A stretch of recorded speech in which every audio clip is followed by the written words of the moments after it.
Prólogo. La conquista de México no fue simplemente un evento histórico, fue una épica aventura, una gesta que tuvo a Hernán Cortés como su protagonista principal.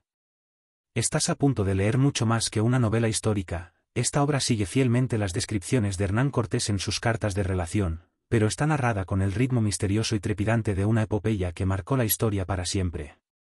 Esta novela histórica se propone también combatir la injusta leyenda negra española e hispana. A través de su lectura, comprenderás lo que realmente ocurrió, apreciando el valor y la épica de las batallas sin prejuicios ni complejos. Te transportarás a la época de la conquista y podrás ponerte en la piel de sus protagonistas, entendiendo mejor sus acciones y las causas que las motivaron, mientras disfrutas de una narración que describe esta epopeya con la intensidad que merece. Será el mismísimo Hernán Cortés quien te narre su propia epopeya como nunca antes te la han contado. Prepárate para embarcarte en un viaje donde cada página late con la pasión y el coraje de aquellos que cambiaron el curso de la historia. El inicio de la epopeya. En la penumbra de la taberna de la Nueva España, los hombres se congregan envueltos en una atmósfera enrarecida por el ron, el sudor y las cicatrices de batallas pasadas. Hernán Cortés, capitán indómito, se erige con la majestuosidad de quien ha desafiado al mismo destino. A su alrededor, las sombras danzan entre risas y murmullos, cada mirada cargada del recuerdo de aventuras aún por contar.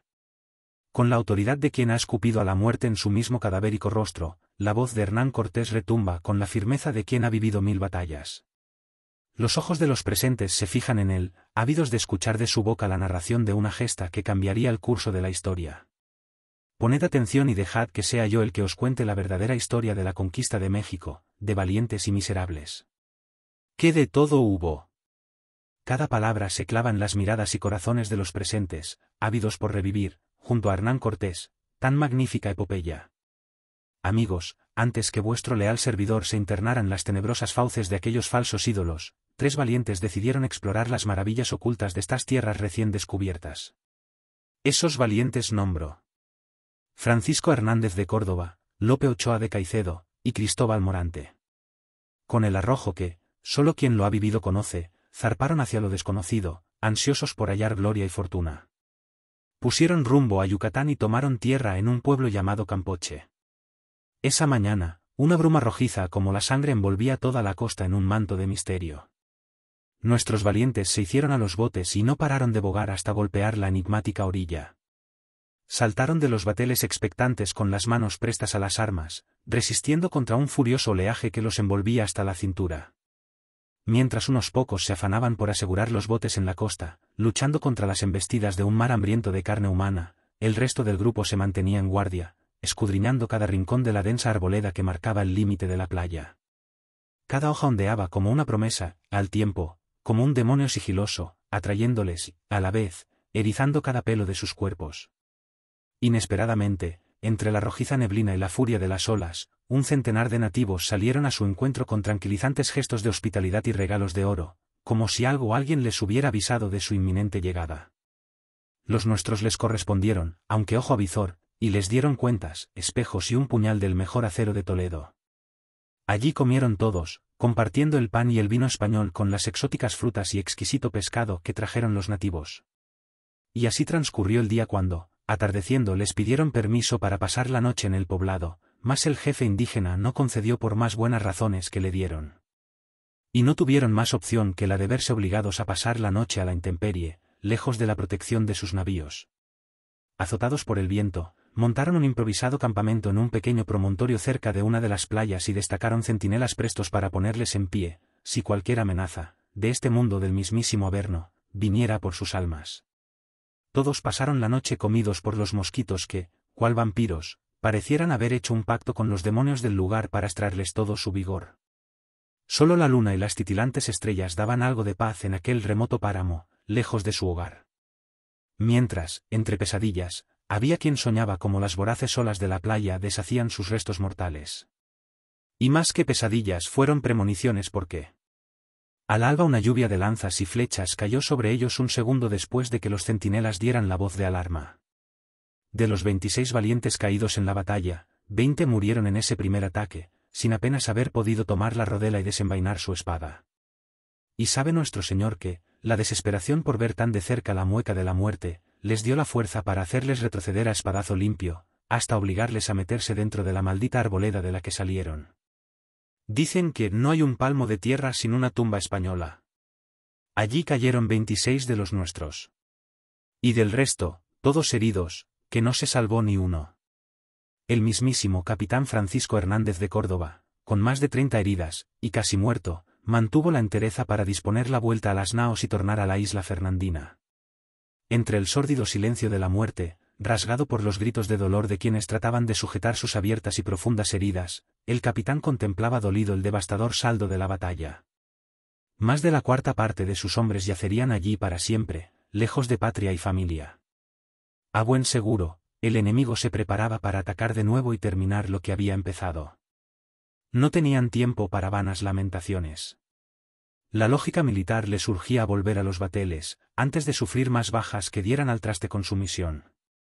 Así que, apretando los dientes, empujaron los bateles al agua mientras, la sal del mar, si bien curaba sus heridas, provocaba que su dolor fuera aún más intenso. Y, tras mucho bogar entre las lacerantes olas, nuestros valientes abordaron las naos. Los soldados y marineros que montaban guardia, les miraban estremecidos, como quien presencia la arribada de aquellos a quienes ha tratado de llevarse la mismísima parca. Partiendo las olas en dos, como una madre protectora, la imponente nao hinchó sus velas y transportó a los supervivientes hacia el puerto seguro de la isla Fernandina. Al atracar, las miradas se posaron sobre nuestros héroes reflejando una mezcla de asombro, pavor y admiración. Nuestros soldados avanzaron por la pasarela que les separaba del puerto olvidando el dolor de sus heridas, reavivados por el orgullo de saberse parte de una gesta que cambiaría para siempre el mundo conocido. Formaron en el puerto, ante los muros de la fortaleza, donde el codicioso Diego Velázquez aguardaba con ansiedad a que le rindieran novedades de la misión. Con gestos fatigados pero llenos de determinación, los exploradores compartieron su hallazgo, una tierra opulenta, donde el oro fluía como el agua y adornaba los cuerpos de sus habitantes como joyas divinas. Las palabras del capitán Francisco Hernández de Córdoba, impregnadas de emoción y promesa, avivaron el fuego de la ambición en el corazón de Velázquez y sus hombres. Una ambición, la del tal Velázquez y los suyos, que casi consiguió dar al traste con mi esfuerzo por ganar nuevos territorios y gentes para su majestad, el emperador. Pero, no os he de adelantar tales maldades. En su momento os daré a todos detalle de lo que estaba por suceder. Nuestros camaradas dijeron al dicho Diego Velázquez que había mucho oro que se podría conseguir comerciando con los nativos del lugar. Diego Velázquez, codicioso como era, aceptó presto el encargo y dispuso una nueva expedición naval, comandada por un hombre de su confianza, el capitán Juan de Grijalva, al mando de 160 hombres. Fue entonces, en esa travesía, cuando finalmente nos embarcamos varios capitanes, movidos por la sed de aventura y el deseo de servir a su majestad. Así fue como con el brillo del sol acariciando las aguas cristalinas del Caribe, se divisó, a lo lejos, la silueta de una isla en el horizonte. Era Cozumel, una nueva tierra que aguardaba a ser explorada. Antes de bajar a tierra, observamos con cautela desde cubierta, alertas ante cualquier señal de peligro. Con el corazón en la boca, nos hicimos a los botes hasta alcanzar la orilla, donde una multitud de indígenas curiosos se iba congregando. Los nativos, con ojos llenos de asombro y expectación, se acercaron con suma cautela y miradas penetrantes, como si quisieran desentrañar los secretos de unos seres salidos de la nada. La tensión en el aire nos oprimía el pecho, mientras nos estudiábamos con una mezcla de buena voluntad y recelo, con la incertidumbre de no saber si nos íbamos a dar la mano o nos íbamos a dar la muerte. Y así, antes de que el sol se ocultara tras el horizonte, mediante gestos, sonrisas y el intercambio de pequeños obsequios, comenzó a reinar la camaradería y aparente confianza. Nosotros nos admirábamos de la exótica vestimenta y los adornos de los nativos, mientras que ellos mostraban curiosidad por nuestras extrañas armas y vestimentas. Cuando ya creíamos ganada su confianza, después de un intercambio de gestos amistosos, los nativos se despidieron, y sin más, se internaron en la selva, como sombras que acudían a la llamada de la oscuridad. Y allí, en la orilla, mientras se apagan las luces del día, quedamos, sin acabar de entender por qué se habían marchado tan de súbito. Al arribar la negra noche, el capitán dio orden de subir a los botes, y, aliviados por dejar atrás la inquietante selva, remamos con brío hacia la precaria seguridad de nuestras naos. Nada más subir a bordo, el contramaestre informó al capitán de que los barriles de agua de la expedición estaban casi vacíos. Sin embargo, la urgente necesidad de reabastecerse tendría que esperar al alba. A la mañana siguiente, arribamos al pueblo con las primeras luces del día con la esperanza de reabastecernos de agua, pero, con sorpresa, nos apercibimos de que sus moradores habían desaparecido como fantasmas en la rojiza neblina. Nos invadió la inquietud al intuir que aquel abandono repentino ocultaba alguna traición contra nosotros. ¿Qué artimañas habían tramado en nuestra ausencia? ¿Nos estaban observando para caer sobre nosotros más pronto que tarde? ¿O estarían prometiendo nuestros corazones a sus malditos ídolos? Teniendo en cuenta sus impredecibles costumbres, el interponer cuidado era obligado. Se dio orden de salir de allí prevenidos ante cualquier ataque y volver a embarcar. Ante la imperiosa necesidad de proveerse de agua, el capitán decidió zarpar rumbo hacia otra costa. Sin embargo, ya en alta mar, el capitán, movido por una extraña intuición, mandó virar de nuevo hacia la amenazante isla de Cozumel. Al regresar, ordenó una incursión en el poblado, determinado a llenar los odres de agua, dispuesto incluso a pagar el precio con su propia sangre, y la de sus hombres, si fuera menester. Allí estaban de nuevo, rodeados por el amenazante vacío que habían dejado los naturales del lugar. Cada choza, cada árbol, cada hoja, podría ocultar la inclemente flecha que pondría fin a nuestras esforzadas vidas. Nada ni nadie, tan solo un inquietante silencio. A la orden del capitán, un grupo de soldados corrieron a rellenar los odres con agua mientras el resto les dábamos protección. Parecía que los malditos odres no se iban a llenar nunca, deseosos por salir de allí cuanto antes, pues, a pesar de ser fervientes cristianos, se percibía como sus sanguinarios ídolos nos estaban cercando por momentos.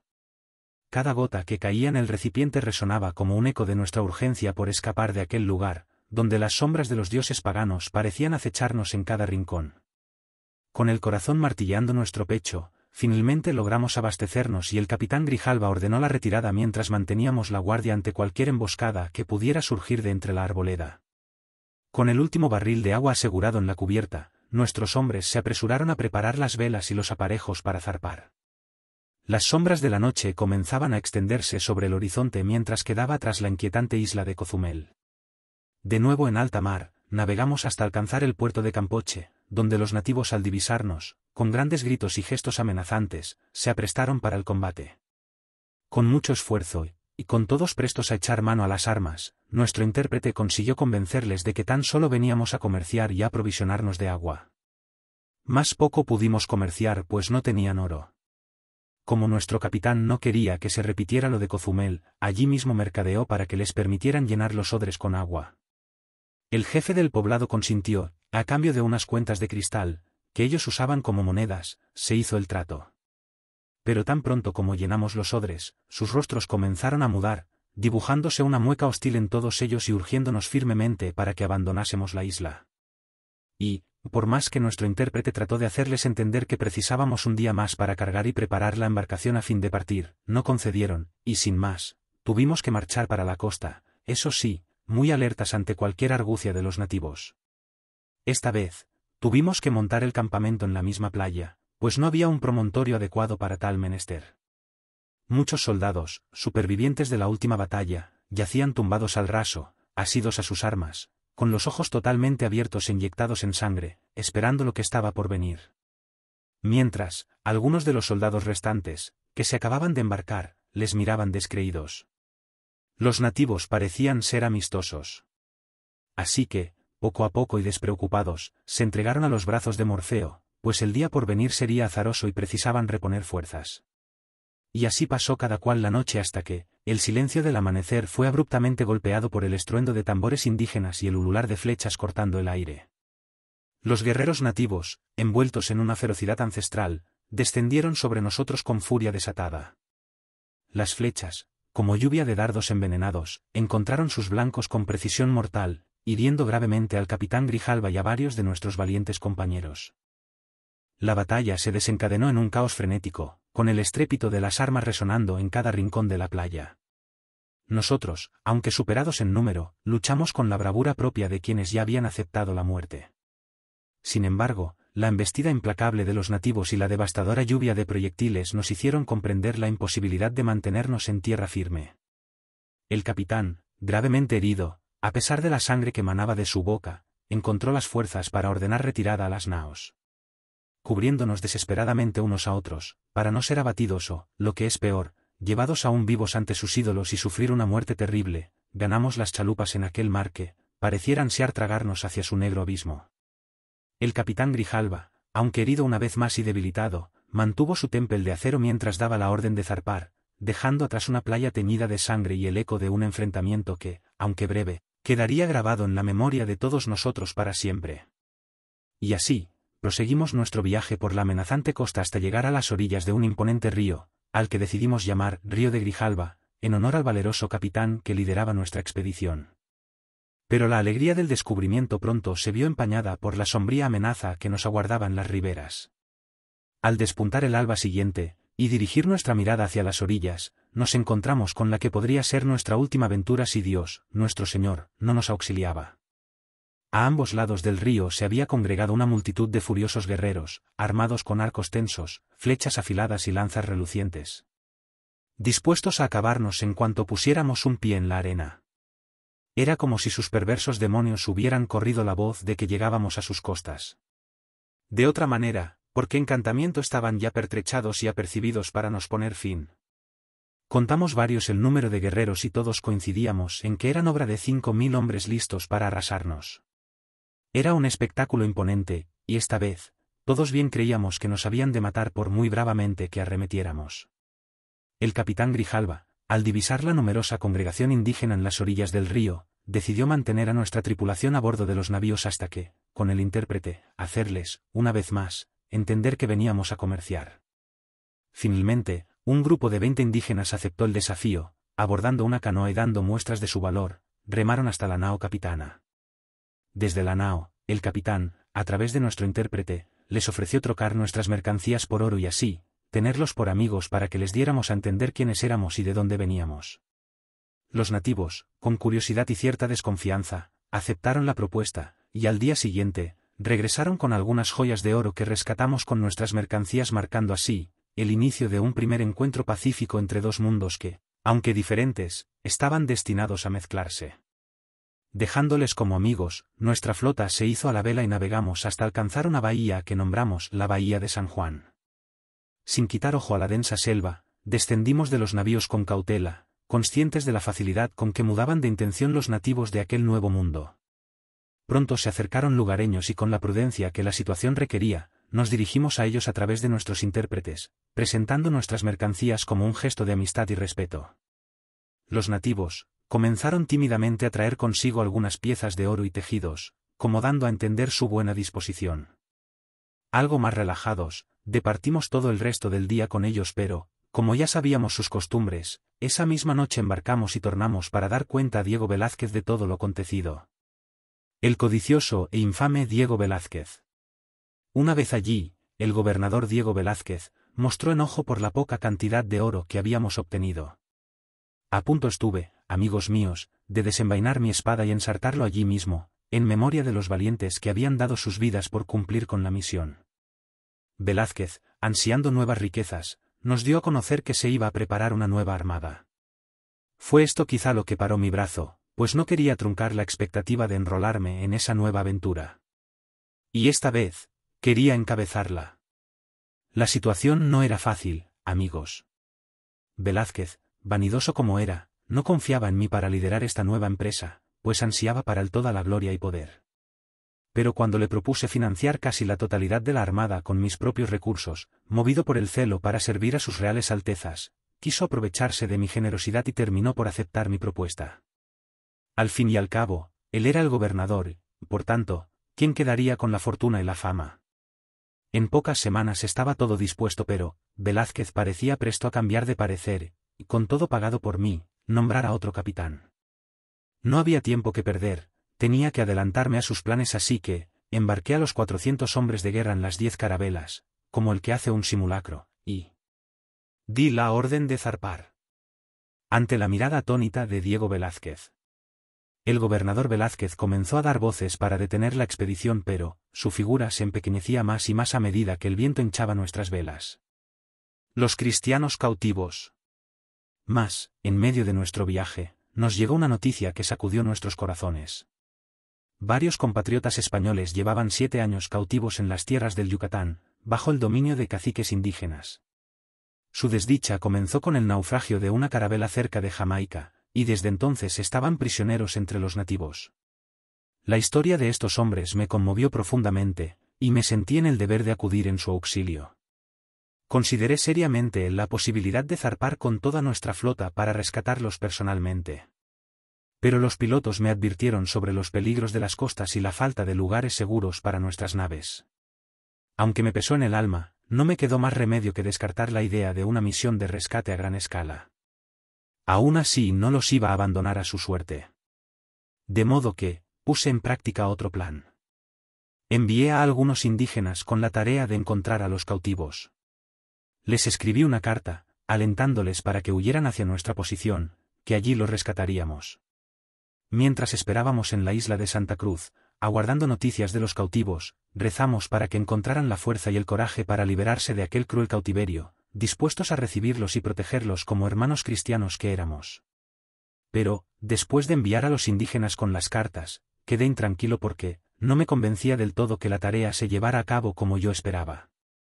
Por eso, decidí tomar medidas más contundentes y ordené el envío de 2 bergantines, más un batel, con 40 hombres de mi armada hacia la costa, con la esperanza de rescatar a los españoles cautivos si aún estaban allí. Además, envié a 3 indígenas, amigos nuestros, con la misión de buscar y contactar a los prisioneros, llevando consigo otra carta mía. Nuestros barcos, no sin dificultades, llegaron a la traicionera costa y se dispusieron para la espera. Debían estar varios días, a su suerte, alerta y expuestos a ataques del enemigo, con el solo objetivo de rescatar a aquellos desdichados cristianos. Todo a su alrededor les erizaba la piel, incluso el pertinaz viento que soplaba hacia ellos desde la impenetrable selva, como si los quisiera estrellar contra las rocas mar adentro. Aguantaron hasta 6 días y 6 negras noches de presión e incertidumbre, luchando contra las violentas olas que, quizá arengadas por algún ser maligno, querían hacer zozobrar las naos, para darle tributo de sangre y... Seguían sin tener noticias de los españoles ni de los indígenas enviados a buscarlos. Esa maldita jungla parecía apresar todo lo que osaba entrar en ella. No tenía sentido alargar la espera. Una mezcla de alivio y tristeza sacudió los corazones de la tripulación cuando el capitán ordenó regresar a la isla de la Santa Cruz. El escalofriante viento les siguió golpeando, día y noche, durante toda la travesía de vuelta. Grandes olas esperaban el menor descuido para barrer la cubierta y llevarse a algún cristiano a rendir tributo a sus malignos ídolos. Al fin, la isla de la Santa Cruz se dibujó en el horizonte. Era lo más parecido a volver a la seguridad del hogar que, aquellos valientes exploradores, podían sentir en aquellas lejanas tierras. Desde la orilla veía cómo tornaban las naos. ¿Habrían conseguido traer a nuestros hermanos cristianos de vuelta? No tardé en ser informado de que todos nuestros esfuerzos y trabajos habían sido en vano. Al escuchar el fracaso de la misión, sentí una profunda pesadumbre, y por si fuera poco, me llegaron nuevas de que el capitán Grijalva afirmaba que la historia de los cautivos era falsa, que nunca hubo tales burlas y habladurías. Pues lo habríamos de ver y comprobar. Porque, de ser cierto, íbamos a rescatar a esos desdichados cristianos o morir en el empeño. ¿Qué no dirá la historia que dejamos desamparados a su suerte a compañeros de armas? Mientras nos preparábamos para zarpar, una incesante cortina de lluvia y el maldito viento marino nos azotaban con furia. Yo, cegado por la rabia, apenas escuchaba los ruegos de los pilotos para que postergáramos la partida pero, al final, tuve que plegarme a la evidencia, mal les íbamos a poder rescatar si perecíamos todos por mi imprudencia. Además, nuestros valientes expedicionarios estaban agotados. Una noche de descanso en tierra firme les vendría muy bien para reponer ánimos. Pasamos el resto del día y la noche descansando, tratando de protegernos y mantenernos secos, mientras el viento y la lluvia agitaban toda la isla como si el diluvio universal fuera a desatarse de nuevo. Al día siguiente, esa contrariedad se transformó en alegría pues, al mediodía, divisamos una canoa que se aproximaba a la isla.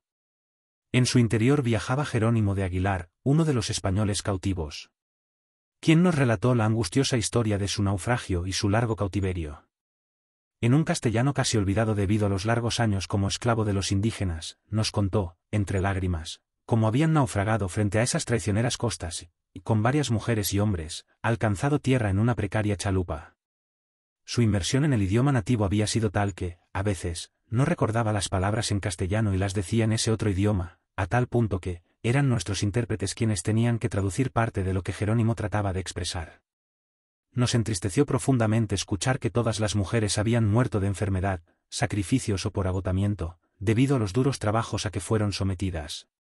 De la suerte de los hombres, tanto de lo mismo. Tan solo dijo conocer de uno que quedaba con vida, pues tuvo la suerte de que la hija de un cacique se enamorase de él. Nos pasmó escuchar que el otro cristiano, un tal guerrero, no quiso venir con él, por mucho que le rogó. Que decía que su vida era allá, junto a su mujer y sus bonicos hijos. Y por más que le insistió, diciéndole que, si era por su familia, que la trajera con él, no hubo manera de convencerle y allá quedó. Si tal era el caso, no tenía sentido seguir allí por más tiempo. 400 almas precisan de abundantes suministros, y estos habían menguado peligrosamente. No nos quedaba otra opción, muy a pesar nuestro, no había tiempo para más indagaciones, debíamos zarpar. Continuamos nuestro viaje hacia Yucatán, explorando la costa norte hasta llegar al majestuoso río Grijalba. Una vez allí, intentamos entrar con los navíos, y una vez más, las poco profundas aguas de la desembocadura casi nos hacen encallar. Se diría que, ese nuevo mundo, ocultaba una nueva celada bajo cada piedra, pero, ni todas las malicias del Averno eran suficientes para detenernos. Botamos al agua unas chalupas, y mientras los unos bogaban, los otros preparábamos arcabuces y ballestas. Ahora, era el oleaje de popa el que parecía impulsarnos, con malvada cadencia, hacia la entrada del río. Ya en la entrada, pusimos rumbo hacia un poblado que recortaba junto a una de las orillas. Los indígenas, al ver llegar de improviso a gente extraña portando armas, se concentraron en la orilla y aprestaron para la batalla, lanzando terribles alaridos y soplando unos diabólicos cuernos cuyos bramidos helaban la sangre. Y por más que nuestros intérpretes, casi suplicando, trataban de hacerles entender que veníamos a comerciar, no hicieron sino que amenazarnos con sus armas escupiendo muchas terribles palabras si osábamos pisar la orilla. Mi intención con ellos era comerciar y averiguar qué había más allá de la costa.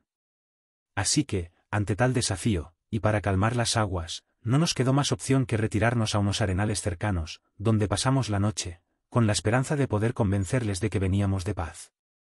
Pero, eso sería en la mañana del día siguiente.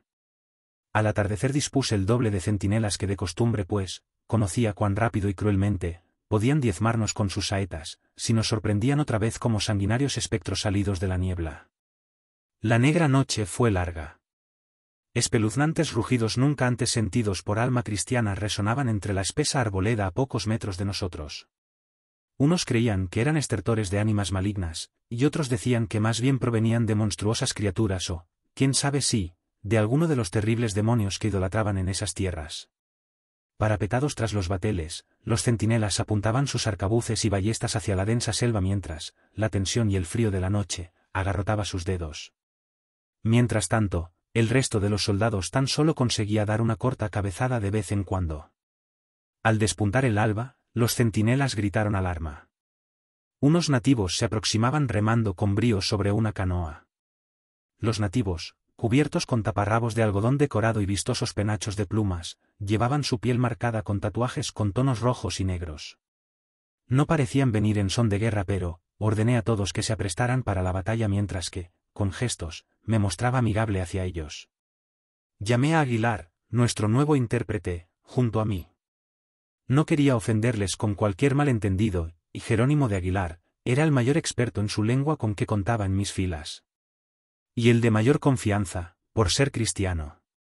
Llegaron a la orilla, y haciendo gala de un gran valor, caminaron orgullosos hasta mí.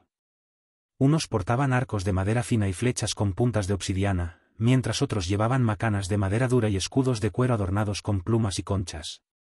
Finalmente se detuvieron ante nosotros y con una mezcla de bravura, curiosidad y desconfianza desplegaron unos alimentos a modo de presente.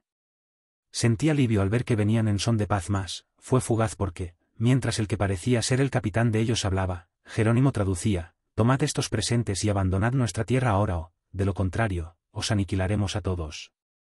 Yo les expliqué, a través de Aguilar, que no teníamos intención de partir sin antes explorar esas tierras porque debíamos obedecer el mandato de su majestad. Pero, nuestras buenas razones tan solo conseguían dibujar amenazantes gestos en los duros rostros de aquellos valerosos indígenas quienes persistieron en su negativa, desafiándonos nuevamente a dejar su territorio o a perecer en él. Dicho esto, volvieron a embarcar en su ágil canoa y se alejaron remando con rítmico brío mientras, su capitán, clavaba, desafiante, sus negras pupilas en mí, como aquel que, sinceramente, ha dado el último aviso. La primera gran batalla.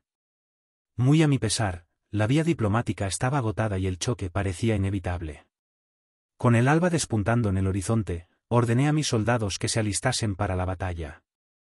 Decidí dividir nuestras fuerzas, un contingente por tierra bajo el mando del capitán Rodríguez, mientras yo, acompañado por un grupo más reducido, me dirigía al pueblo en barcas y bergantines. Mis hombres, ataviados con jubones de cuero endurecido y cascos de acero reluciente, se movían con disciplina bajo la primera luz del amanecer. Algunos soldados blandían sus afiladas espadas, mientras que otros portaban arcabuces y dagas en el cinturón, preparados por si la humedad reinante, en el momento más inoportuno, hiciera fallar la pólvora. Con un porte temible, los indígenas se agruparon junto al límite de la selva, preparados para la batalla. Sus cuerpos estaban pintados con colores de guerra, y plumas adornaban sus cabezas. Portaban arcos, macanas de obsidiana y largas lanzas. Algunos también llevaban escudos decorados con símbolos tribales. Mis hombres, con las armas en ristre, aguardaban mi señal para el ataque. El silencio tenso se rompió cuando los primeros rayos del sol iluminaron el campo de batalla, desatando el clamor de guerra. A pesar de mis esfuerzos por evitar el conflicto y buscar la paz, los indígenas comenzaron a atacarnos con una lluvia de flechas. Ante esta provocación, ordené el fuego de la artillería y el asalto al pueblo. Un estruendo ensordecedor detonó la inevitable batalla. Las feroces saetas de los indígenas silbaban perforando el aire mientras, sus mortales puntas de obsidiana se hundían entre nuestras filas. Un soldado, de nombre Martín, levantó su escudo justo a tiempo para desviar una flecha que iba directa a mi pecho. Respondió con valentía, blandiendo su espada con maestría, cortando el aire y la resistencia enemiga. El fragor de la batalla envolvía el ambiente, mezclándose con los gritos de los guerreros y el choque de las armas. La tierra temblaba bajo el peso de la lucha, y el sudor y la sangre se mezclaban en el ardor del combate. Frente a Martín, un joven guerrero indígena, ágil y decidido, se acercó con una lanza. Vestía un taparrabos adornado con plumas y su rostro estaba pintado con líneas negras y rojas. Con una destreza sorprendente, arrojó la lanza hacia Martín, quien se agachó en el último momento, evitando por poco el golpe mortal. A pesar de la ferocidad de nuestros oponentes, avanzábamos hacia el corazón del enfrentamiento, luchando con fiereza por cada palmo de terreno. En medio del caos, vi a uno de nuestros soldados, Juan de Olid, ponerse al frente y enfrentarse a un grupo de guerreros indígenas que se abalanzaban sobre nosotros, armados con lanzas y macanas. Mientras las lanzas llovían sobre nosotros, Juan levantó su escudo para protegerse, y con una destreza impresionante, lanzó una certera estocada que hirió a uno de los guerreros en pleno pecho. Los valientes indígenas, sin embargo, no se amedrentaron, y con una agilidad casi sobrehumana, rodearon a Juan, intentando derribarlo con sus macanas. Envuelto en ese torbellino, Juan esquivó la lluvia de golpes, y con un rápido movimiento de su espada, abatió a otro de sus atacantes. En ese momento, nuestros arcabuceros, aprovechando la distracción, descargaron una andanada de disparos que rompieron la formación enemiga. La determinación de nuestros hombres comenzó a inclinar la balanza a nuestro favor. Y, aunque algunos de nuestros hombres resultaron heridos por las flechas y macanas de los nativos, la descarga continua de nuestros arcabuces, junto con el avance implacable de nuestros soldados, forzó a los indígenas a retirarse hacia las tenebrosas sombras de la selva. Prosiguió una larga y tensa espera mientras miles de ojos acechantes parecían observarnos desde la espesura. Nosotros, a toda prisa, tratábamos de rearmarnos y auxiliar a los heridos, sin quitar la vista de la hostil frontera de la maleza que nos rodeaba. Cada minuto transcurría con una lentitud exasperante, y el silencio, roto solo por el desgarrador gemido de nuestros heridos y el acechante siseo del viento entre la arboleda, amenazaba con romper nuestro tempel. La tensión era palpable mientras, acelerados pensamientos nos asediaban sobre el siguiente movimiento del enemigo y sobre si seríamos capaces de resistir un nuevo ataque. Inesperadamente, unos mensajeros indígenas enviados por sus caciques emergieron de los arbustos. Iban cargados con joyas de oro como ofrenda para que abandonáramos su tierra. Al parecer, es costumbre entre ellos dar un presente al enemigo para que se retire. Yo les respondí que les queríamos como amigos y que, si se daban por súbditos de su majestad, les ofreceríamos protección real y seguiríamos nuestro camino. Los indígenas, sorprendidos por nuestra demanda, pero gustosos, acordaron darse por nuestros amigos y proveernos de alimentos durante los días que allí estuviésemos. Parecía que la alianza estaba sellada, pero la prometida ayuda en forma de alimentos nunca llegó. 2 días de espera se deslizaron lentamente mientras nuestras provisiones se agotaban. Cada vez más debilitados por el hambre, algunos de mis hombres me solicitaron permiso para hacer una incursión desesperada por los alrededores, buscando alimento para recuperar fuerzas. Yo, al ver que los indígenas no cumplían con su parte del trato, envié a 4 capitanes con más de 200 hombres en busca de provisiones. Los soldados, determinados a morir luchando antes que de inanición, siguieron a los capitanes adentrándose en la espesura. No tardamos mucho en escuchar el estruendo de la batalla. Súbitamente, una lluvia de mortales saetas cayó sobre su posición, oscureciendo el día e hiriendo a 20 de nuestros valientes soldados. Y, aunque tenía la remota esperanza de que les diera tiempo para conseguir un poco de alimento, era algo que ya esperaba.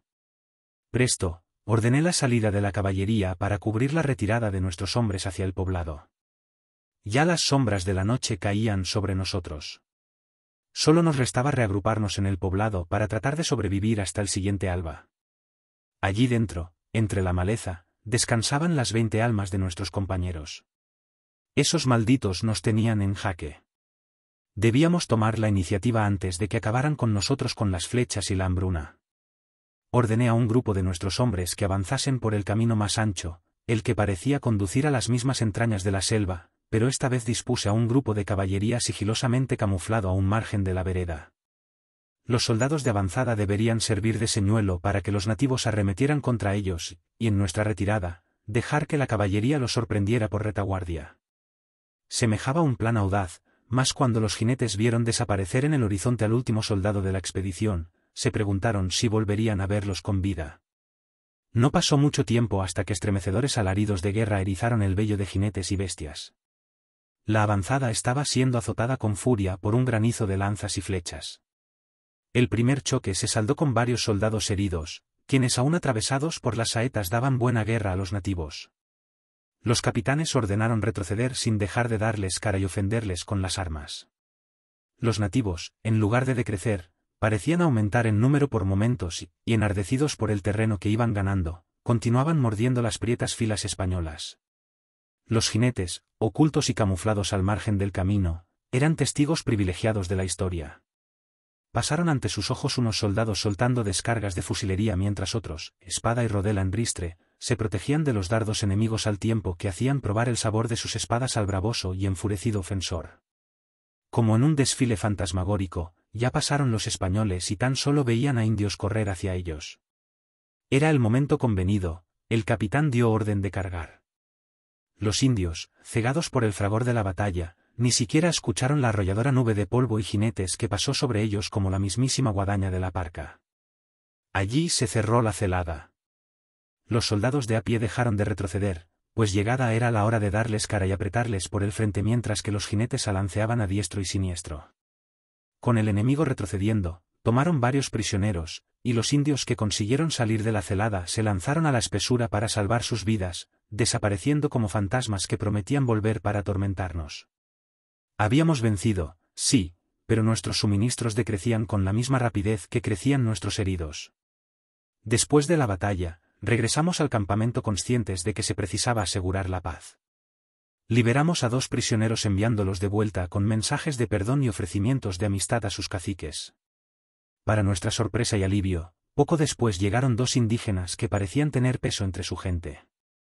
Llegados frente a mí, se mostraron arrepentidos y deseosos de sellar la paz. Uno de ellos, un hombre mayor de porte noble, tomó la iniciativa y explicó que venían en nombre de su pueblo, lamentando la resistencia ofrecida hasta entonces. Ante su buena disposición, aproveché para explicarles que yo, Hernán Cortés, había sido enviado por Su Majestad el Emperador Carlos V con la misión de comerciar y unir tierras y vasallos a los dominios de Su Alteza. Asimismo les dije que también Dios, nuestro Señor, nos enviaba para darles a conocer la verdadera fe y salvar sus almas. Y tras mucho hablarles de que veníamos de paz y que, ser vasallos de Su Majestad, les haría merecedores de fueros y derecho a protección contra cualquier enemigo que tratara de perjudicarles, en solemne juramento, aceptaron darse por vasallos. Este gesto me hizo ver que una unión entre nosotros y estas gentes era posible, aunque no podía negar que la sombra de la desconfianza aún se cernía sobre nosotros. La revelación de que los guerreros que enfrentamos eran 40.000 frente a nuestros escasos 400 fue un recordatorio de la fragilidad de nuestra posición. Sin embargo, la victoria no fue solo un acto de astucia militar, sino que también fue la prueba de que Dios, nuestro Señor, nos protegió en momentos de desesperada necesidad. Ahora sí pudimos establecer comercio con los indígenas quienes, a cambio de cuentas, espejos, cascabeles y otras cosillas, intercambiaban alimento y algo de oro, aunque muy poco, pues en aquella tierra era muy escaso. También aprovechamos la oportunidad para compartir nuestra fe con ellos, entregándoles una cruz de madera que guardaron prometiendo venerar. Al día siguiente, decididos a continuar con nuestra misión, partimos del lugar hacia el puerto y bahía de San Juan, conocido por la hazaña de Juan de Grijalva. A nuestra llegada, los indígenas locales se acercaron con curiosidad para conocer nuestras embarcaciones. Como casi era ya noche cerrada, ordené a todos permanecer en las naos, pues ya habíamos tenido sobradas pruebas del daño que podríamos recibir si nos sorprendían de madrugada en tierra firme. La noche transcurrió en constante vigilancia y tensión. Extremando la precaución, establecimos vigías y centinelas a lo largo de la costa y en los alrededores de las embarcaciones, atentos a cualquier movimiento sospechoso en la oscuridad. El temor a un ataque sorpresa mantenía a todos nuestros soldados en un estado de alerta constante. El descanso fue escaso, interrumpido por el más mínimo sonido que el viento traía desde la espesura. Cada sombra parecía ocultar una amenaza, y el amanecer se sintió como una liberación cuando la primera luz del día disipó las sombras y nos permitió ver con claridad. Al amanecer, acompañado por un contingente de mis más audaces soldados, me dirigí a la costa donde se encontraban dos prominentes caciques indígenas. Frente a ellos, con gestos de paz, les ofrecí prendas de mi propia indumentaria a fin de mostrar amistad y cercanía. Ellos correspondieron con muy trabajados obsequios y regalos de oro. Obré con estos caciques del mismo modo que con el anterior, y, para mi contento, también consintieron en unirse y darse por vasallos de su majestad. Yo, con gran respeto, les otorgué solemnemente prendas de nobleza y les aseguré la protección real. Con el tiempo, los caciques retornaron con más regalos de oro, sellando así su lealtad y disposición a colaborar con nosotros. Los partidarios de Diego Velázquez. A pesar de la positiva marcha de las negociaciones con los nativos, la unión y camaradería entre nosotros comenzaba a agrietarse, pues unos decían que querían seguir adelante con la empresa mientras otros oponían que debíamos volver a la isla Fernandina para dar cuenta de todo lo descubierto al gobernador Diego Velázquez. Una vez más, el gobernador se interponía en mi camino y tuve que hacer gala de todo mi poder de convicción para traer a la mayoría a mi causa.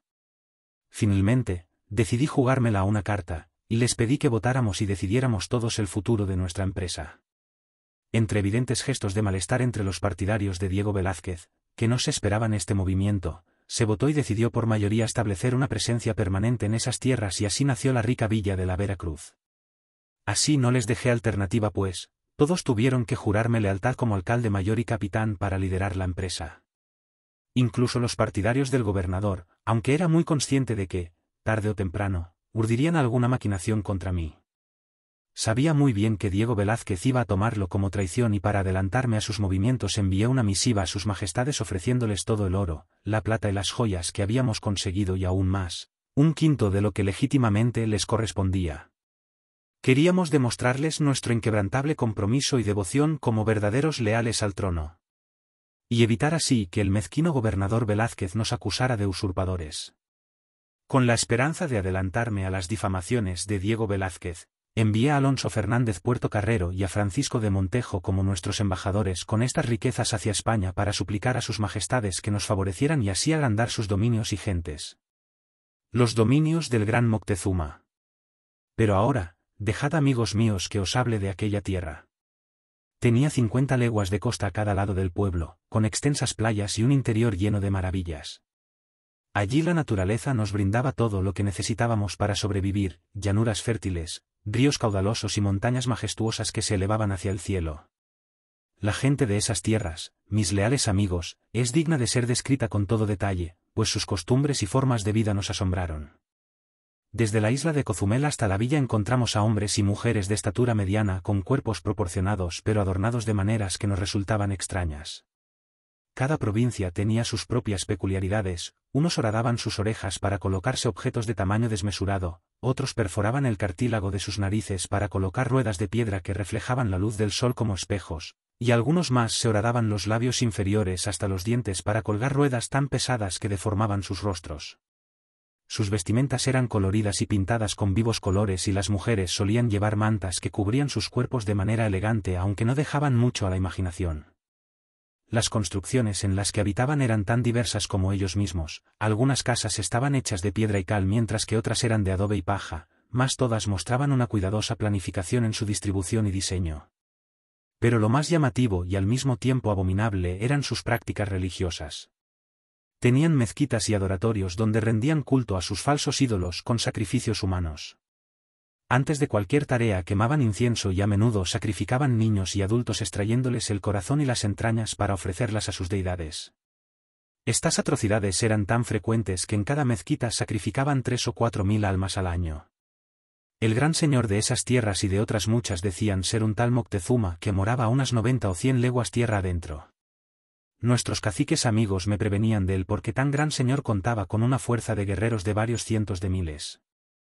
Y era por aquella causa que los había tenido terriblemente subyugados. Que ir contra ellos sería de locos y que si tal cosa osáramos nos habrían de sacrificar y aniquilar y luego comer de nuestras carnes. Yo no me dejé intimidar por tales palabras pues fui a esas tierras para servir a Dios y a su majestad. Y en ese empeño conquistar gloria y fortuna. Confiando en la protección divina decidí emprender la que todos bien creían iba a ser nuestra última aventura partiendo de la ciudad de Cempoal el 16 de agosto con mis muy bravos 15 jinetes y 300 infantes bien preparados para la batalla. Dejé atrás en la Vera Cruz a 150 hombres y 2 jinetes construyendo una fortaleza que pronto estaría terminada y que constituiría el corazón de nuestro real. La provincia de Cempoal y sus alrededores quedaron protegidos con 50.000 guerreros indígenas y 50 villas y fortalezas que fieles y leales se ofrecieron como súbditos de su majestad. Estos valientes hombres antes sujetos a Moctezuma por la fuerza y la tiranía ahora deseaban ser nuestros amigos rogándome que los protegiera de su opresor quien sacrificaba a sus hijos en nombre de sus falsos ídolos. Aunque bien es cierto que, al vernos partir con tan escaso contingente muchos temieron no volvernos a ver y que pronto tornarían a ser vasallos del señor Moctezuma. Pero no todo me favorecía. Como me esperaba, algunos de los que me acompañaban, antiguos partidarios de Diego Velázquez, mostraron descontento por mis acciones. 4 de ellos, decididos a traicionarme, confesaron sus planes de apoderarse de un bergantín en el puerto y navegar hasta la isla Fernandina para informar a Velázquez sobre mi expedición. Al enterarme de esta traición, tomé medidas y los mandé prender sin contemplaciones. No iba a dejar que aquellos traidores dieran al traste con mi misión al servicio de su majestad. Además, para evitar futuras deserciones, hice que los navíos no estuvieran en condiciones de navegar, dejándolos varados en la costa y frustrando así los planes de aquellos que deseaban abandonar la tierra. Con estas acciones, aseguré mi camino hacia el interior con la confianza de que mis tropas, fieles y decididas, permanecerían a mi lado en la lucha por el servicio a Dios y a su majestad. En este ambiente, nos llegó la noticia de que 4 barcos merodeaban por la costa y que el capitán que había dejado destacado en la villa salió a encontrarse con ellos en una barca. Según sus palabras, pertenecían a Francisco de Garay, teniente de gobernador en la isla de Jamaica y venían en misión de descubrimiento.